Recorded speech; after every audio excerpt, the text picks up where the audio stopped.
कि यहां ये नहीं हुआ, यहां ये नहीं हुआ, यहां वो नहीं हुआ। अरे निकम्मो, 23 साल का समय मिला था तुम लोग, 20 साल का समय मिला था। 20 साल में जो तुम लोगों ने गंदगी किया है, उस गंदगी को सफाई करने में क्या 3 साल में पूरा हो जाएगा?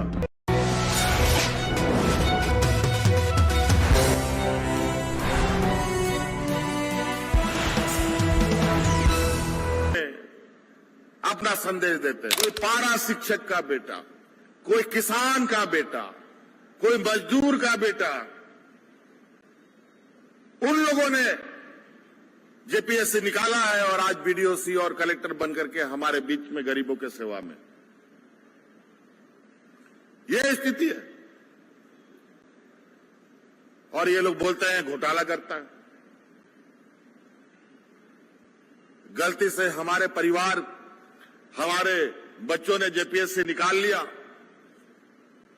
यूपीएस से निकाल लिया, तब तो ये तो और भी ढिंडोरा छाती पीट पीट कर सड़कों पर बोलेंगे, देखो इन लोगों ने घोटाला किया। और इन लोगों ने जब जेपीएस से निकाली है, उसके आधे से अधिक इन लोगों ने, हमारे विपक्ष के नेताओं के बेटों ने नौकरियां पाई है। उसका सीबीआई जांच अभी भी चल रहा है। किस दिन उनकी नौकरी चली जाएगी पता नहीं। लेकिन सीबीआई, ईडी, आजकल आप लोग नाम सुनकर परिचित हो गए होंगे। ये लोग ऐसा सफेद हाथी है कि जांच के नाम पर आदमी का उम्र कटवा देते हैं। हो सकता है कि वो नौजवान सब रिटायर भी कर जाए और जांच पूरा ना हो, क्योंकि केंद्र सरकार उसी तरीके का व्यवहार में है। जिनको परेशान करना है, इन लोगों को लगा दो। अभी 40-50 हजार और नियुक्ति निकलने की प्रक्रिया में है, जहां हमारे पढ़े लिखे नौजवान अपने भविष्य आजमाने का काम करेंगे। कई ऐसी चीजें हैं जहां अगर हम एक एक सिलसिलेवार तरीके से योजनाओं पर बात करें तो एक दिन में भी कम पड़ेगा। आज इसीलिए हम लोग लगातार, इसमें समय लगेगा। 2 साल तो कोरोना खा गया,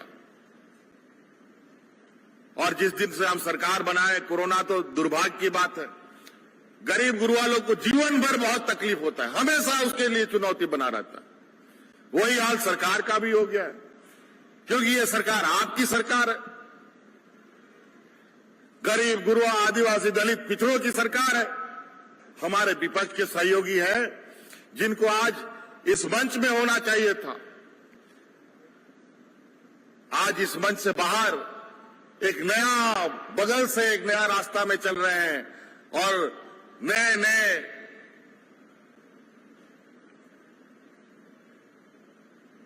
षड्यंत्र के साथ अखबारों में, टीवी में, रेडियो में अपना संदेश देते हैं कि यहां ये नहीं हुआ, यहां ये नहीं हुआ, यहां वो नहीं हुआ। अरे निकम्मो, 23 साल का समय मिला था तुम लोगों को, 20 साल का समय मिला था। 20 साल में जो तुम लोगों ने गंदगी किया है, उस गंदगी को सफाई करने में क्या 3 साल में पूरा हो जाएगा? आज उनकी जो गंदगी है उसको निकालने में बरसों लग जाएंगे। खैर, हम उससे अलग आप लोगों को हमारी सारी योजनाएं, हमारी इस राज्य के ग्रामीण अर्थव्यवस्था को मजबूत करने के लिए है। और हम जानते हैं कि हमारा गांव मजबूत हो जाएगा, हमारा किसान मजबूत हो जाएगा, हमारा मजदूर मजबूत हो जाएगा, तो ये राज्य अपने आप मजबूत हो जाएगा।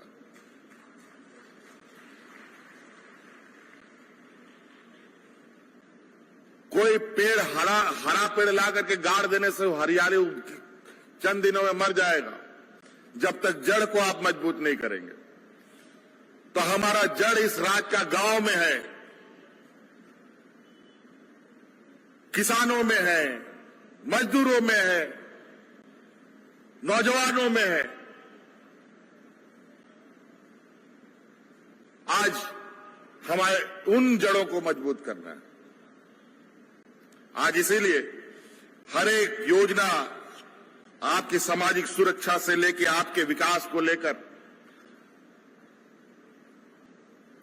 मुख्यमंत्री स्वरोजगार योजना आप लोगों के सामने, आप लोगों के लिए काउंटर बना है, पशुधन का काउंटर बना है, अबुआ आवास का बना है, और एक योजना अबुआ बीर अबुआ दिशा में एक हम लोगों ने योजना प्रारंभ किया है, जहां भी हमारे जंगल के किनारे आसपास रहने वाले लोग हैं उन सभी को पट्टा देने को, और उस पट्टा को पूरी तरीके से जिनका जिनका अधिकार बनता है उनको दे के सैचुरेशन मोड पे ले जाने का हम लोग का एक लक्ष्य हम लोगों ने तय किया है, और जिसको हमें पूरा करना है। कई लोग वन पट्टा को लेकर के इधर उधर भटकता रहता है, लेकिन उनको पट्टा नहीं मिलता है। उन सभी का वो भी हम लोगों ने योजना प्रारंभ की है। आज इसके अलावा अभी हमारे बच्चों के लिए गुरुजी क्रेडिट कार्ड का भी एक काउंटर आप लोग देखेंगे। इस कार्ड के माध्यम से 10वीं पास के बाद से 12वीं क्लास तक के बच्चों को हम लोग एक कार्ड उपलब्ध कराएंगे। 12वीं पास के बाद कोई भी बच्चा कोई भी पढ़ाई करना चाहता है, इंजीनियर बनना चाहता है, डॉक्टर बनना चाहता है, वकील बनना चाहता है, कोई बढ़िया डिग्री लेना चाहता है, और आज के दिन में आपको पता है कि ये सब पढ़ाई कितना महंगा हो गया है। आज उसका महंगाई को ध्यान में रखकर उसका पढ़ाई खराब ना हो, इसके लिए ये क्रेडिट कार्ड हम दे रहे हैं। और जिस लड़का को आगे या लड़की को आगे पढ़ाई करना है तो उसका 4 साल में जितना खर्चा होगा वो पूरा का पूरा राज्य सरकार सहयोग करेगी। आर्थिक सहयोग करेगी, और कोई आपको गारंटर देने का जरूरत नहीं है, कोई जमीन बंधक देने का जरूरत नहीं है, कोई जानवर बंधक देने का जरूरत नहीं है। सरकार आपका गारंटर बनेगा। जब तक आपका डिग्री का साल रहेगा, 4 साल का कोर्स रहेगा, 5 साल का कोर्स रहेगा, तो 6 साल तक आपको पैसा चुकाना नहीं है। 4 साल का डिग्री होगा तो 5 साल तक आपको पैसा नहीं चुकाना है, और जब 6ठे 7वां साल में आपको नौकरी लग जाएगा तो थोड़ा थोड़ा करके सरकार को पैसा वापस कर देगी।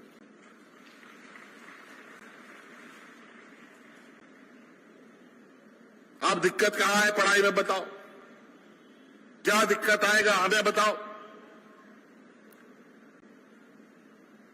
और तो और अभी आप लोगों को नौकरी के लिए, बैंक के सर्विस के लिए, आप लोग को जेपीएससी के लिए, यूपीएससी के लिए, किसी भी कॉम्पिटिटिव एग्जाम, कोई भी नौकरी के एग्जाम के लिए तैयारी अगर आपको करना है तो उसकी तैयारी भी अब सरकार मुफ्त में आवास में अपने जगह पर रख करके आपको बढ़िया कोचिंग कराने का भी काम कर रही है। अभी हम लोग लगभग 400 बच्चों को, जिसमें विशेष रूप से जो हमारे आदिम जनजाति हैं, उनमें 250 आदिम जनजाति के बच्चों को अभी हम लोग ट्रेनिंग दे रहे हैं रांची में। जो आने वाला जो हमारे वैकेंसीज निकलेंगे जेपीएससी के माध्यम से, जेसीसी के माध्यम से, उसके लिए जो ये लोग कोचिंग करता है, बहुत महंगा महंगा कोचिंग होता है, उससे बढ़िया कोचिंग उन बच्चों को हम वहां रख के दिला रहे हैं। उनका खाने पीने का, रहने का भी व्यवस्था हम कर रहे हैं। आज इतना कुछ आगे इतना कुछ हो रहा है, लेकिन हमारे विपक्ष आज के दिन में भी छाती पीटने और इनको षड्यंत्र करने से ये बात नहीं आ रहे हैं। तरह तरह की लांछनीय आरोप, सहयोग के नाम पर 0/0। हम लोगों ने विधानसभा से इस राज्य के आदिवासियों के लिए धर्म कोड की मांग की, विधानसभा से उसको कानून पारित करके भेज दिया, लेकिन हमारे महामहिम साहब ने उसमें आपत्ति जताकर रखा है। इस राज्य के पिछड़े जातियों का जो 27% का आरक्षण था, यही हमारे विपक्षियों ने 27 को 14% कर दिया था। फिर से हम लोग 27% का आरक्षण बहाल करने का कानून बनाया, वो भी जाकर के इन लोगों ने उस पर रोड़े लगा रखे हैं। दलितों का, पिछड़ों का, आदिवासियों का आरक्षण बढ़ाने की बात को भी इन लोगों ने दबा रखा है। कोई सहयोग नहीं।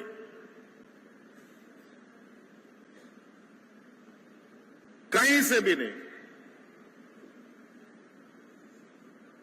खैर कोई बात नहीं। इस राज्य का जन्म बहुत तकलीफ से हुआ है।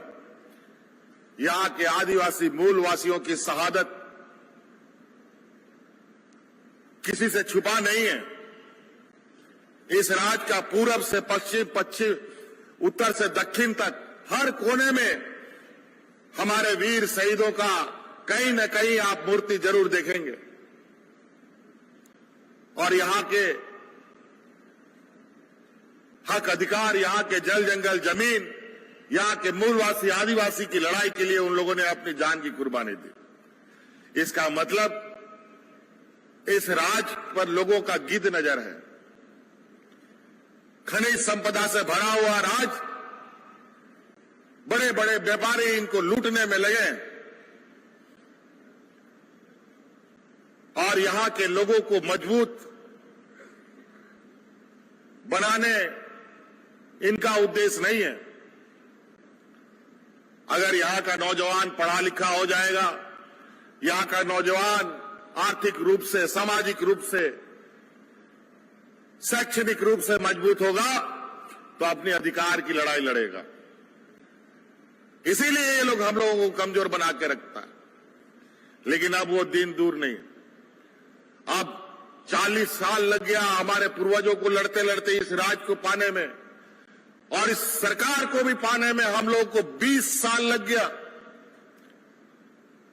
अगर नहीं लड़ते तो इस राज्य का मूलवासी आदिवासी नहीं बचता। यही बगल में ही कहा, नेतरहाट में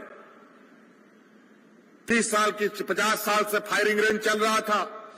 वहां का आदिवासी दलित, वहां का आदिवासी भाई लोग कितना परेशान रहा आपको मालूम है। अंतोगत हमारी सरकार बनी, उस फायरिंग रेंज को बंद करके जो जमीन फायरिंग रेंज के लिए उपयोग होता था वो वापस हम लोगों ने ग्रामीणों को वापस कर दिया। हजारों एकड़ जमीन हजारीबाग में जो कंपनी नहीं लगी, वो कंपनी से वापस लेकर के वापस किसानों को कर दिया। और ये लोग हम ही को बोलते हैं कि जमीन लूट लिया। बताओ, इस राज्य का जमीन का मालिक यहां का मूलवासी आदिवासी। हम लोग बाहर से आए हैं क्या? इंपोर्ट होके आए हैं क्या?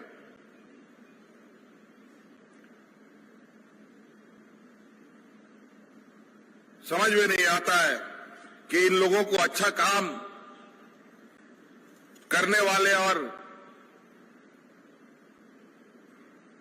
उसके साथ चलने वाले लोगों के प्रति इनकी घृणा इतनी क्यों है। आज तक आदिवासियों को आदिवासी दिवस पर इन लोगों ने शुभकामनाएं नहीं दी, आज तक नहीं दिया। और अब जैसे जैसे चुनाव आया, पहली बार अब इन लोगों को आदिवासी या भगवान बिरसा मुंडा और सिद्धू कान्हू दिख रहा है।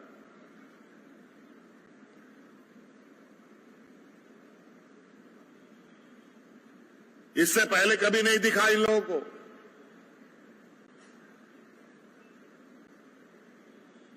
इन लोग का कभी देश और राज्य के प्रति, गरीब गुरुआ आदिवासी दलितों के प्रति कोई संवेदनाएं नहीं रही है।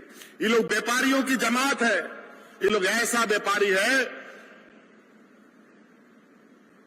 जो आपका खून भी लोग सिरिंज से निकाल ले। देने का तो बात कर छोड़िए। आज यही वजह है कि आज देश का अर्थव्यवस्था पैर पर नहीं सर के बल खड़ा है। आज गांव का लड़का लोग सबसे पहले नौकरी कहां जाता था? फौज में हमारे ग्रामीण क्षेत्र के बच्चे जाते थे। हमारे शहीद अल्बर्ट एक्का को आप लोगों ने नाम सुना होगा, आप भी। रांची का फिरायलाल चौक को आप लोगों ने देखा होगा, जिसको अल्बर्ट एक्का चौक भी कहते हैं। वो एक फौज था।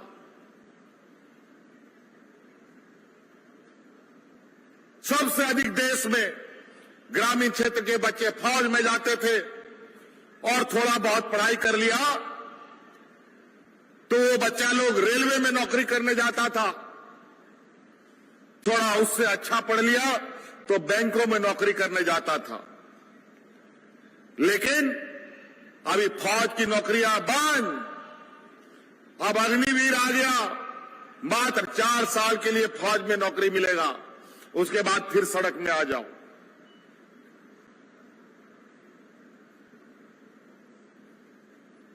बैंक में भी नौकरी खत्म, क्योंकि बैंक सब बंद होकर के जहां 4 बैंक था, अब वहां 2 बैंक 1 बैंक हो गया। अरे देखो क्या हो गया उसको।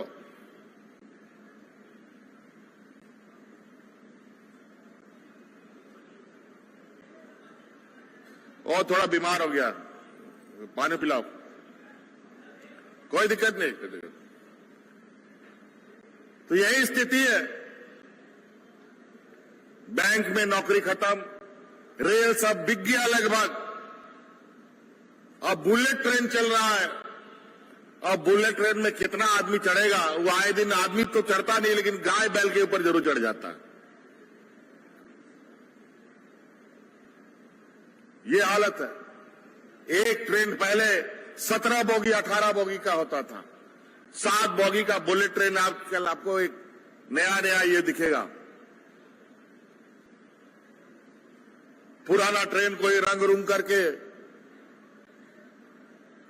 जो औरत लोग महिला लोग ब्यूटी पार्लर में जाकर के पूरा रंगाई पुताई करके आता है ना, वैसे ही इस बुलेट ट्रेन को भी रंगाई पुताई करके भेज दिया। यहां इस क्षेत्र में गुमला, लोहरदगा, सिमडेगा में खिलाड़ी लोग कितना है, तरह तरह का खेल खेलता है, लेकिन खिलाड़ियों के लिए कोई सुध लेने वाला नहीं। आज के दिन में देखिए हमारे इसी राज्य से किस तरीके से बच्चे खेल का प्रदर्शन कर रहे हैं। आज गांव गांव में फोटो खेल का मैदान तैयार हो रहा है। जिला के स्तर में, प्रखंड के स्तर में स्टेडियम तैयार हो रहा है। अभी हाल फिलहाल में हम लोगों ने 10 दिन तक देश में पहली बार महिलाओं का हॉकी चैंपियनशिप एशियन कप को आयोजन किया था। 10 दिन तक रांची और पूरा झारखंड नाचता रहा। और तो और भारतीय महिला हॉकी में सबसे अधिक झारखंड की हमारी बेटियां हैं, और 10 दिन तक उन लोगों ने मैच खेला, और 10 दिन हमारे भारत की टीम ने जीत दर्ज की। और आज उन खिलाड़ियों के लिए भी हम लोगों ने कानून बनाया, और अलग अलग मेडल के साथ जीतने वाले को अभी हाल में हम लोगों ने उनको राशि प्रदान कर उसको सम्मानित किया।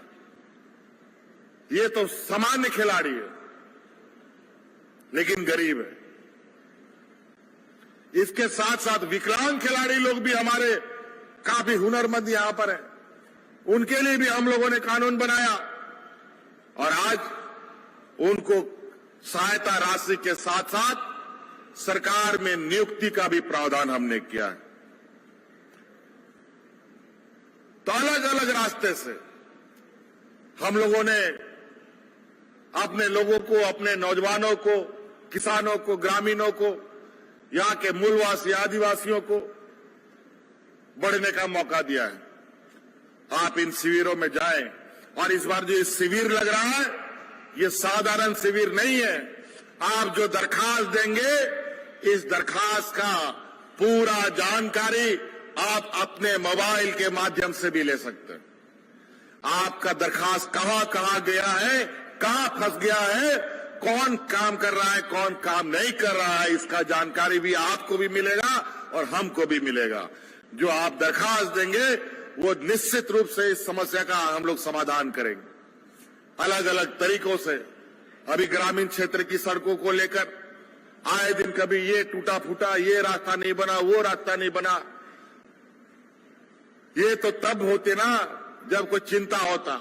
अब हम लोगों ने ग्रामीण सड़क का, कोई भी ग्रामीण सड़क को बाकी नहीं रखा है। हमने निर्देश दिया है कि अलग अलग फेज में बकाया 15,000 ग्रामीण सड़क जिनको बनाने का इनके पास पेंडिंग था, उसको पूरा करने का निर्देश दिया है। और बहुत जल्द अब इस राज्य का ग्रामीण क्षेत्रों में भी जो हमारी सड़कें हैं, आवाजाही की तेज होगी। एक और मुख्यमंत्री ग्रामीण सड़क योजना हम लोग शुरू करने जा रहे हैं, जहां गांव-गांव एरिया में भी अब बसों की सेवाएं होंगी, बसें चलेंगी और उन बसों में बूढ़ा बुजुर्ग, आंदोलनकारी, महिला और छात्र छात्राएं मुफ्त सफर